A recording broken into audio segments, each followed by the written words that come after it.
Hello friends, स्वागत है आपका मेरे YouTube channel I am AutoCAD में। मैंने आपको पिछले लेक्चर में बताया था text command, arc command, point command और डोनट कमांड। आज मैं आपको बहुत ही इंटरेस्टिंग कमांड बताऊंगा जिसका नाम है वाइप आउट। तो आइए देख लेते हैं वाइप आउट कमांड होता क्या है। सबसे पहले हम कुछ ऑब्जेक्ट्स बना लेते हैं। उसके लिए कुछ ऑब्जेक्ट्स की जरूरत पड़ेगी। जैसे कि मैं ये लाइन कमांड ले लेता हूँ एक, और ये लाइन कमांड से कुछ लाइंस बना लेता हूँ। वैसे ही एक्सेल कमांड ले लेते हैं, कंस्ट्रक्शन लाइन। ये मैंने आपको एक्सेल कमांड भी बताया था। तो मैं कुछ ऐसे लाइंस बना लेता हूँ।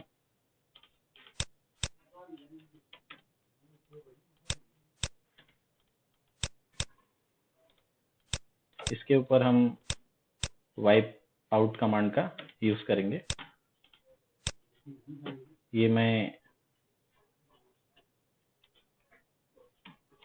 री कमांड भी यूज कर लेता हूँ, RAY।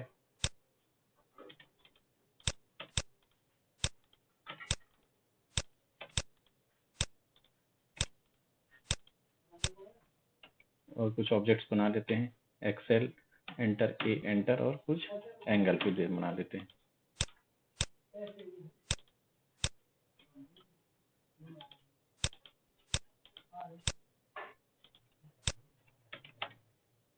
तो दोस्तों, ये मैंने कुछ ऑटोकैड में ऐसे ऑब्जेक्ट बना लिए हैं। मान लो हमारे पास ऐसा कुछ ऑब्जेक्ट है और इसको वाइप आउट करना है। वाइप आउट का मतलब होता है किसी ऑब्जेक्ट के ऊपर कवर करना या मास्किंग करना। तो सबसे पहले देख लेते हैं वाइप आउट कमांड का शॉर्टकट की क्या होता है। उसका शॉर्टकट की होता है WI। ये मैंने कीबोर्ड से टाइप कर दिया और एंटर कर दिया। अब यहाँ पे ऑप्शन पूछ रहा है पॉलीलाइन। ये पहले से पॉलीलाइन के ऑप्शन में है। तो हम ऐसा जिस भी एरिया को हमको मास्किंग करनी है या कवर करना है वैसा हम शेप बना लेते हैं और एंटर कर देते हैं। तो आप देखेंगे कि इससे कि हमारा जो पीछे का ऑब्जेक्ट है वो कवर हो गया है हमारे ऊपर के ऑब्जेक्ट से। तो इसको बोलते हैं वाइप आउट करना। इसने जितने पार्ट को हमने सेलेक्ट किया था उतने पार्ट को कवर कर दिया या फिर उसकी मास्किंग कर दी।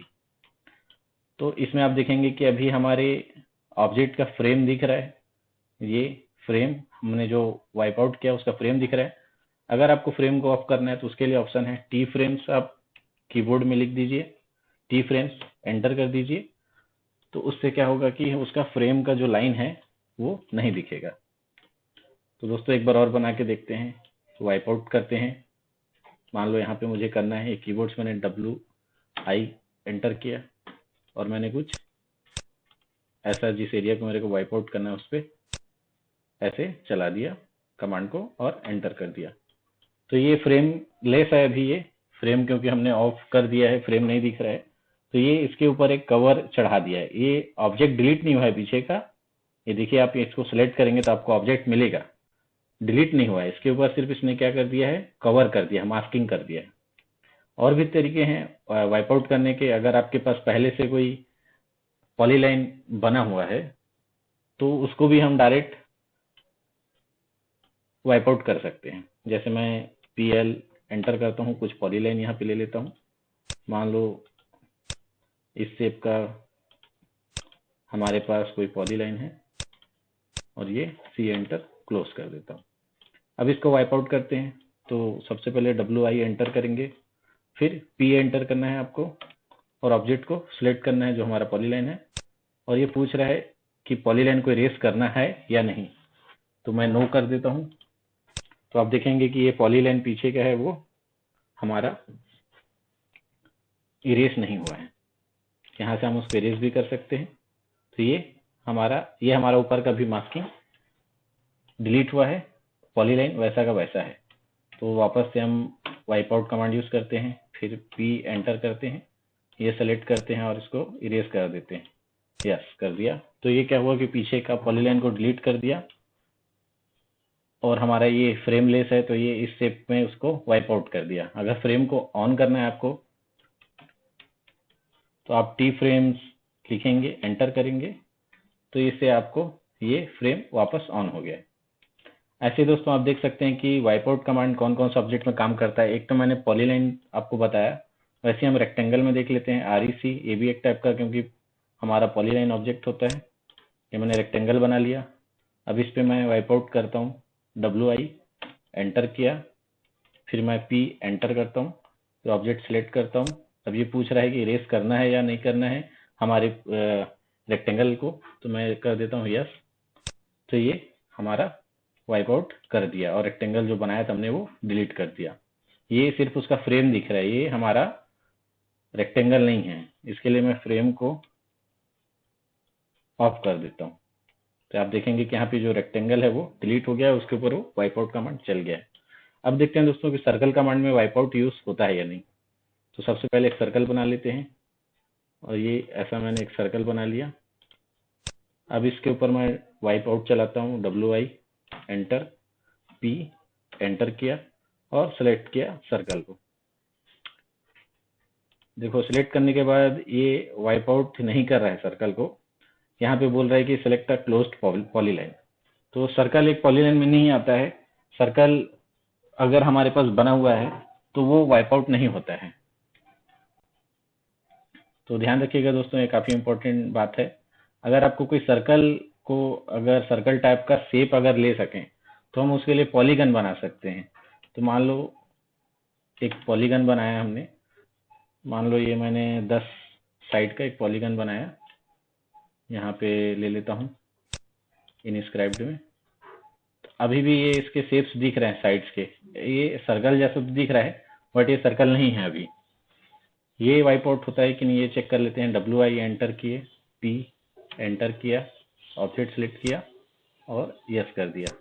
तो देखो ये हमारा जो पॉलीगन शेप है वो भी हमारा वाइप आउट हो गया, ये ऐसा। इसके फ्रेम्स को हमने ऑफ रखा है इसलिए दिख नहीं रहा है।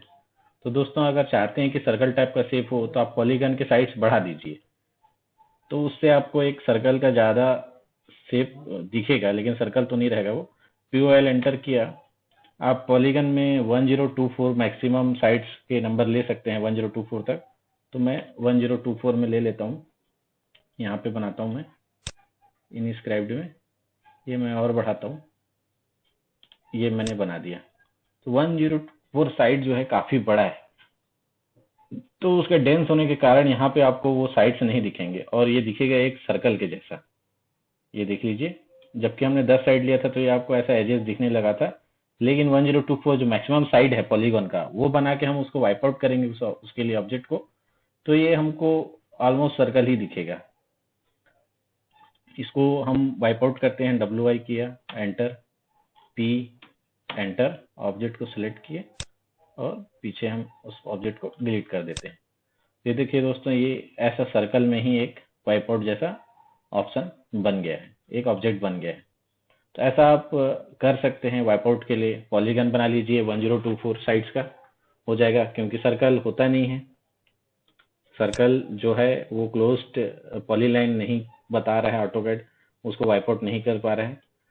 तो ये वाइप आउट कमांड है। वाइप आउट बेसिकली टोटली हमारे जो ऑब्जेक्ट बने हुए हैं उसको सिर्फ कवरिंग करता है, एक मास्किंग करता है, मास्किंग कर देता है, उसको कवर कर देता है, डिलीट नहीं करता है ऑब्जेक्ट को।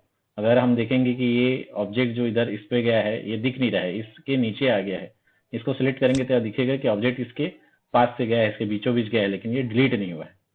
और दूसरा चीज मैंने बताया था कि ये फ्रेम लेस और फ्रेम टाइप का होता है, तो ये हमारा है ऑब्जेक्ट फ्रेम लेस है। ये अगर फ्रेम को ऑन करना है तो टी फ्रेम आपको लिखना है, टी फ्रेम, और एंटर कर देना है। तो ये हमारा फ्रेम ऑन हो गया, हमारा जो वाइप आउट एरिया है उसका फ्रेम बता रहा है। तो दोस्तों ये है हमारा वाइप आउट कमांड। ये ड्राइंग्स में आपको यूज होगा, बहुत इंपॉर्टेंट कमांड है ये भी हमारे लिए।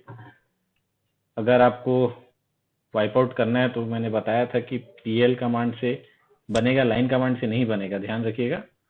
लाइन कमांड से वाइप आउट यूज नहीं होगा, उसको क्लोज्ड पॉलीलाइन चाहिए। ये मैं PL कमांड से लिया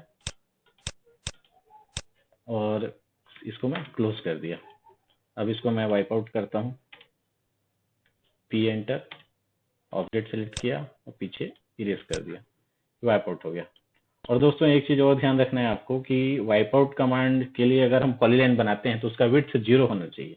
अगर उस पॉलीलाइन का विड्थ ज्यादा होगा 0 से तो वो वाइप आउट नहीं करेगा। ये मैं एक बार आपको बता देता हूँ। जैसे मैंने ये पॉलीलाइन बनाया और इसका विड्थ ले लिया, PL एंटर, ये मैं लाइन इधर बनाता हूँ और W एंटर किया और मैं इसको मान लूँ 4 का ले लेता हूँ, डबल एंटर किया। तो यहाँ पे हम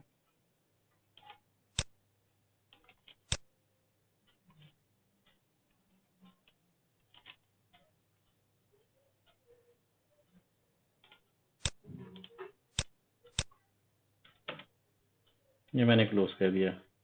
तो इसका थिकनेस अभी ये बढ़ा नहीं है, ज़्यादा नहीं लग रहा है। एक बार और बना के देखते हैं। PL एंटर, एक पॉइंट ले लिए, W एंटर किए, स्टार्टिंग में विड्थ पूछ रहा है तो ये मैं 10 डबल एंटर कर देता हूँ।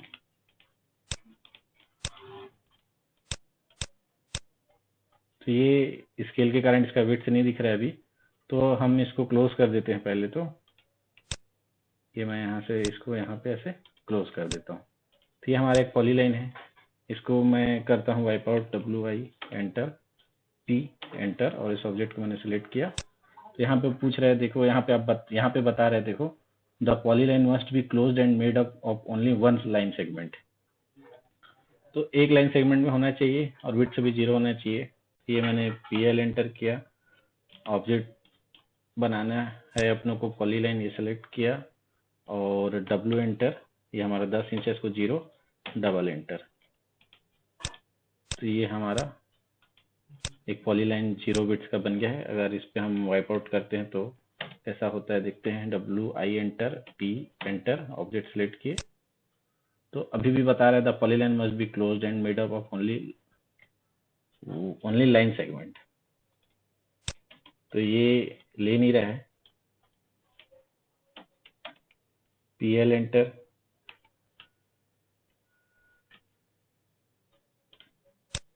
W enter, 0 double enter. अगर इसको आप फिट से देके बनाए हैं पॉलीलाइन को तो वो वाइप आउट में नहीं लेता है। WI एंटर किया, P एंटर किया, ये ऑब्जेक्ट को सिलेक्ट किया, तो ये एक लाइन सेगमेंट में होना चाहिए। हम उसको लेते हैं ओनली PL लेते हैं और कोई भी विड्थ या कमांड नहीं देते हैं उसको। ये C एंटर। अब इसको देखते हैं हम, WI P एंटर, सिलेक्ट किया, तब लिया ये। तो दोस्तों पॉलीलाइन जब भी बनाए तो आप ध्यान रखिएगा कि एक ही बार में बनाना है। पॉलीलाइन के साथ अगर आपने विड्थ कमांड भी लगा दिया है और उस टाइप के पॉलीलाइन बनाया और उस पर वाइप आउट करेंगे तो नहीं करेगा। आपको पॉलीलाइन बनाएंगे तो सीधा सीधा बनाना है, उस पर और कोई कमांड नहीं लेना है विड्थ का या आर्क का, सीधे सीधे आपके पॉलीलाइन होना चाहिए। तो दोस्तों ये होता है वाइप आउट कमांड। इसके लिए मैंने आपको बता दिया है कि आपको सर्कल में चाहिए तो आपको पॉलीगॉन बना लो और उसके मैक्सिमम नंबर ऑफ साइड्स ले लो। 1024 होता है पॉलीगॉन का मैक्सिमम नंबर ऑफ साइड्स। उसके बाद मैंने बताया कि फ्रेम को अगर आपको ऑन ऑफ करना है तो टी फ्रेम्स का ऑप्शन कमांड का यूज कर सकते हैं। ये जैसे फ्रेम ऑन है तो इसको ऑफ करना है तो टी फ्रेम्स लिख दिया, एंटर कर दिया, तो फ्रेम अपना नहीं दिखेगा। और वाइप आउट कमांड ध्यान रखिएगा, मैं एक बार और बता रहा हूँ कि इससे हमारे ऑब्जेक्ट डिलीट नहीं होते हैं, उसके ऊपर सिर्फ कवरिंग होती है, एक मास्किंग होती है जो भी शेप हम बनाएंगे। तो दोस्तों आगे के लेक्चर देखने के लिए आप मेरा YouTube channel I am AutoCAD subscribe कर लीजिए और शेयर करिए और भी लोगों को, अपने फ्रेंड्स को, और बेल आइकॉन बटन को आप प्रेस कर लीजिए जिससे मेरा नया वीडियो जब भी आए तो आपको नोटिफिकेशन मिल जाए।